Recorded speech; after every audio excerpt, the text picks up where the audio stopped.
ये कहानी है धनिया की, जो एक फैक्ट्री में काम किया करता था। लेकिन कुछ दिनों पहले ही वो फैक्ट्री बंद पड़ गई और वो बेरोजगार हो गया। धनिया की पत्नी बहुत पहले ही गुजर गई थी। धनिया की एक 10 साल की बेटी सिया भी थी। वैसे ही उसके घर का गुजारा बहुत मुश्किल से चलता था।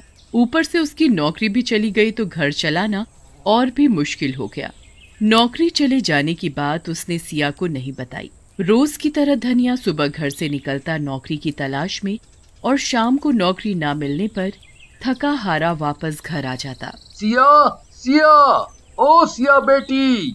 अरे बाबा, आप आ गए फैक्ट्री से? पर आज भी मैं तेरे लिए रंग और पिचकारी लाना भूल गया। अरे कोई बात नहीं बाबा, कल ले आना। फैक्ट्री के सेठ ने बोला है होली पर सबको दिवाली की तरह बोनस मिलेगा। जब बोनस मिलेगा उन पैसों से मैं तुम्हारे लिए रंग, पिचकारी और ढेर सारी मिठाइयाँ लाऊंगा। सिया को पता था कि फैक्ट्री बंद होने के कारण उसके बाबा के पास अब कोई काम धंधा नहीं है। अब वो किसी की दुकान में झाड़ू लगा लिया करते हैं या पीठ पर बोझा उठाकर 2 पैसे लाकर जैसे तैसे घर चला लेते हैं। कभी कभी तो कोई काम नहीं मिलता तो खाली हाथ ही घर लौटना पड़ता है। एक दिन धनिया काम की तलाश में बाजार की तरफ जा रहा होता है। देखते देखते होली भी पास आ गई। कल होली है और मैं अभी तक अपनी बेटी के लिए रंग और पिचकारी भी नहीं ला पाया। धनिया ये सब सोचता हुआ चले जा रहा था। तभी उसकी नजर एक रंग और पिचकारी की दुकान पर गई। इस दुकान में मुझे जरूर कोई न कोई काम मिल जाएगा, तो मालिक के पैसों के बदले में अपनी बेटी के लिए रंग और पिचकारी मांग लूंगा। मालिक, कोई काम मिलेगा? कोई काम नहीं है, मैं कोई भी काम कर लूंगा मालिक। झाड़ू लगा दूं या झाड़ पोछा कर दूं दुकान में, कुछ भी। एक बार में सुनाई नहीं देता क्या? कोई काम नहीं है मालिक। मैं बहुत गरीब हूँ, मेरे पास कोई काम धंधा भी नहीं है। कल होली है और मुझे अपनी बेटी के लिए रंग और पिचकारी लेनी है। आप मुझे मेरे काम के पैसे के बदले रंग और पिचकारी दे देना। शक्ल से तो तुम चोर लगते हो। काम के बहाने कहीं चोरी करने का इरादा तो नहीं? हाँ, नहीं नहीं, बिल्कुल नहीं। आप एक बार काम देकर तो देखो। ये ऐसे नहीं मानेगा, पता नहीं कहाँ कहाँ से चले आते हैं। अरे कोई है, इसे भगाओ यहाँ से। बेकार में मेरा और ग्राहकों का टाइम खराब कर रहा है। चल चल। दुकान का मालिक धनिया को धक्का देकर दुकान से बाहर गिरा देता है और धनिया आंखों में आंसू लिए वहाँ से चला जाता है, पर उसे कहीं भी काम नहीं मिलता। जेब में पैसे नहीं है, घर में राशन खत्म होने को आया, अब कैसे घर चलेगा? मैं तो भूखा भी रह लूं, पर बेटी को मैं भूखा नहीं रख सकता। धनिया उदास मन से घर पहुंचता है। क्या बात है बाबा, चेहरा इतना उतरा हुआ क्यों है?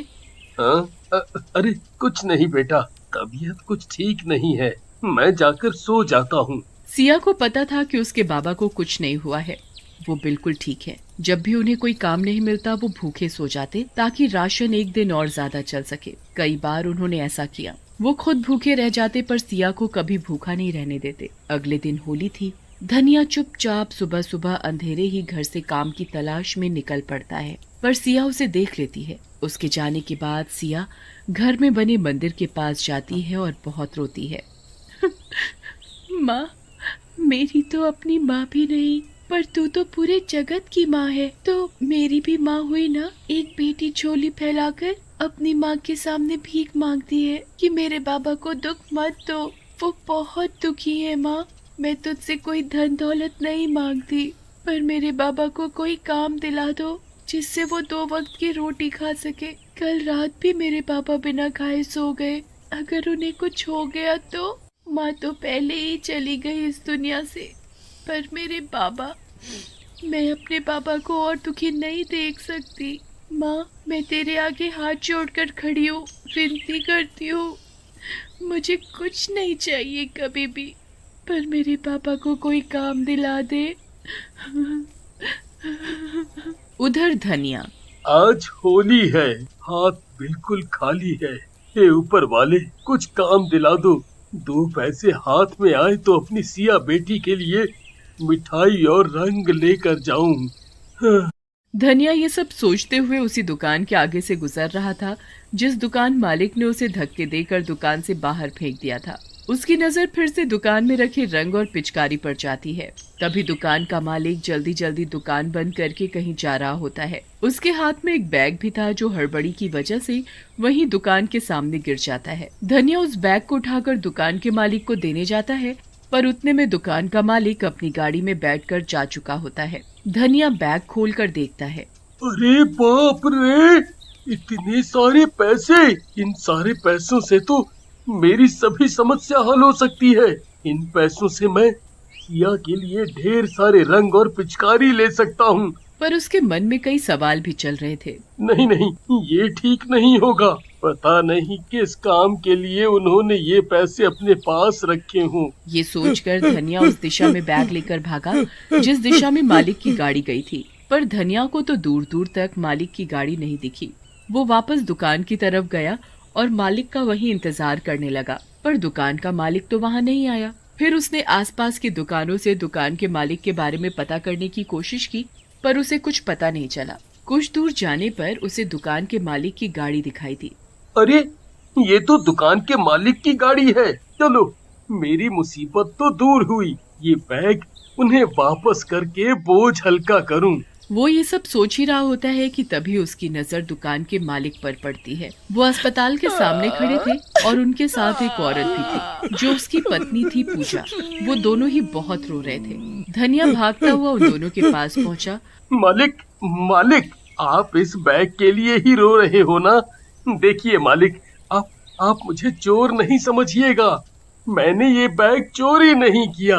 आप अपनी दुकान से बहुत जल्दी में बाहर निकले तो ये बैग वहीं नीचे गिर गया था।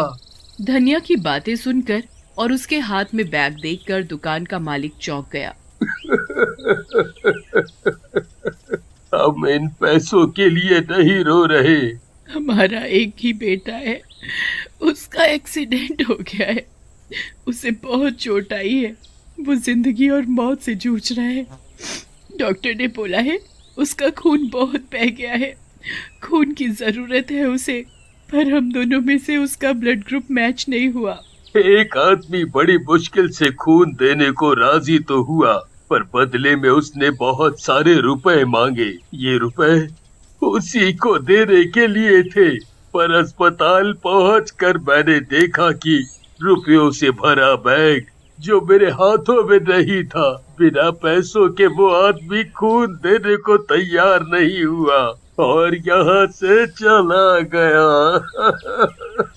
उन दोनों की बातें सुनकर धनिया की आंखें भर आई। मालिक, मैं दूंगा आपके बेटे को खून। आप मेरा टेस्ट करवा लीजिए। क्या पता आपके बेटे का ब्लड ग्रुप मेरे ब्लड ग्रुप से मिल जाए। धनिया का ब्लड ग्रुप मालिक के ब्लड ग्रुप से मिल गया। उसने मालिक के बेटे को ब्लड दिया और मालिक के बेटे की तबीयत में सुधार आने लगा। तुमने मेरे बेटे की जान बचाई।